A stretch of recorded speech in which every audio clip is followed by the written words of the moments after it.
ሰላም ጤና ይስጥልኝ ክብራትና ክብራን የቻናላችን ቤተሰቦች እንዴት ቆያችሁልን? በያላችሁበት ሰላማችሁ ብዝት ይበልላችሁ። ዛሬ እንግዲህ የዘማሪት የምስራች ስምዖን የቀብር ስነ ስርዓት ተከናውኗል። በትውልድ ቦታዋ በአርባ ምንጭ ነው የቀብር ስነ ስርዓቷ የተከናወነው። የአስክሬን ሽኝቷ እየተደረገው ቡሊ ከሚገኘው ኤጎ ቸርች ነው። በጣም በርካታ ዘማሪያን እንዲሁም ደግሞ አገልጋዮች ጓደኞቿ በተገኙበት የአስክሬን ሽኝቱ ተደርጎላታል።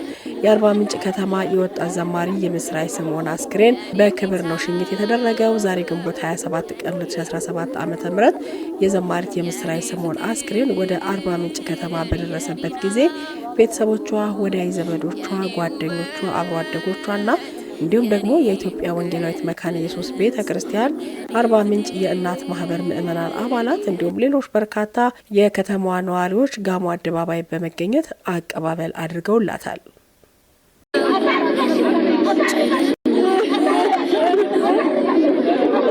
የኔ ጌታ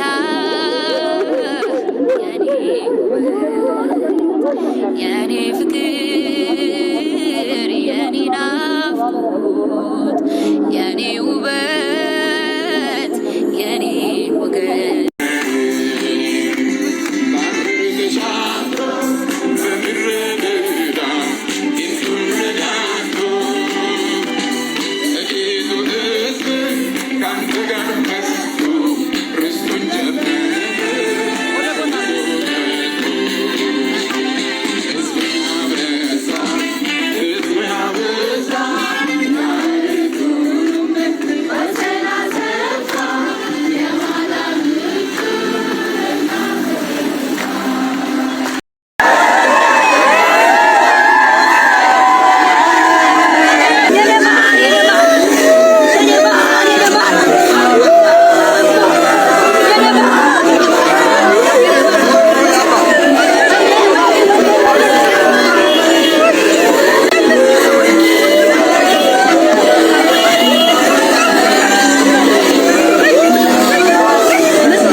ተኝታ ቆሞ ማውራት በጣም ከባድ ነው።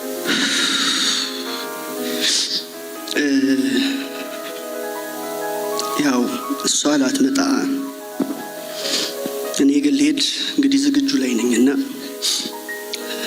በቅርብ እንገናኛለን ብዬ አስባለሁ። በጣም ነው የምወዳት።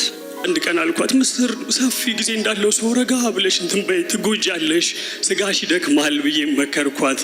ልሰማኝ አልቻለችም ነበር። ዛሬ ግን ያስተማረችን ለካስ የባከነ ሰዓት ላይ እንዳለች ነበር ይሰማት የነበረው። የማይብራራ ማንነት አለ፣ የማይብራራ ማንነት አለ፣ የማይብራራ ማንነት አለ፣ የማይብራራ ማንነት አለ።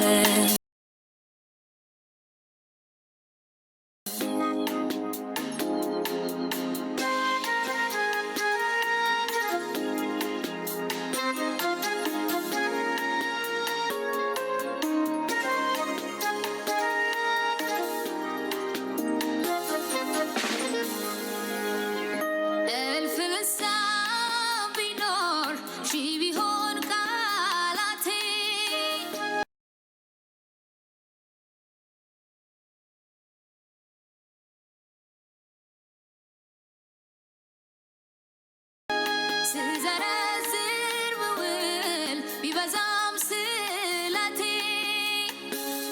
የትኛው ውብ ቃላት የትኛው መዝሙሬ አንተን ሊገልጽልኝ አልቻለም መድኔ። የትኛው ውብ ቃላት የትኛው መዝሙሬ አንተን ሊገልጽልኝ አልቻለም መድኔ።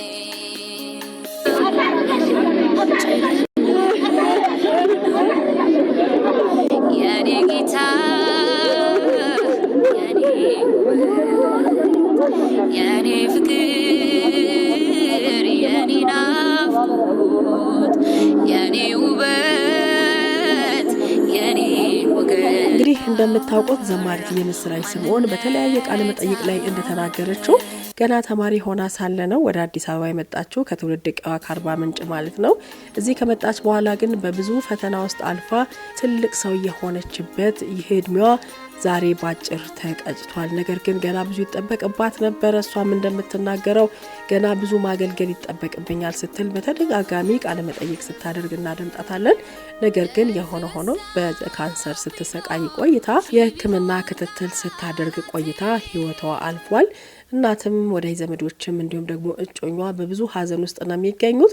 እጮኛዋ ምንድነው የሚለው እኔ እሷ ሄዳለች፣ እሷን ሸኝቼ መቀመጥ አልችልም፣ በቅርቡ እዛው እንገናኛለን የሚል ሀሳብ ሰንዝሯል በንግግሩ ማለት። ተከብራችሁ የቻናላችን ቤተሰቦች ይህንን ቻናል ላይክ፣ ሰብስክራይብ እንድታደርጉ ጋብዘናችኋል። ለዘማሪት የምስራች ስምኦን ቤተሰቦች እናት፣ አባት፣ እህት፣ ወንድም እንዲሁም ደግሞ በአጠቃላይ ወዳጅ ዘመዶች ሁሉ መጽናናትን እንዲሰጠን እንመኛለን። መልካም ጊዜ በያላችሁበት ጭር ይቆያል። የትኛው መዝሙሬ አንተ ሊገልጽልኝ አልቻለም መድኔ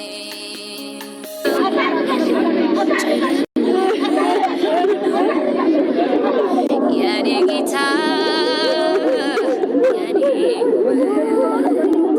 የኔ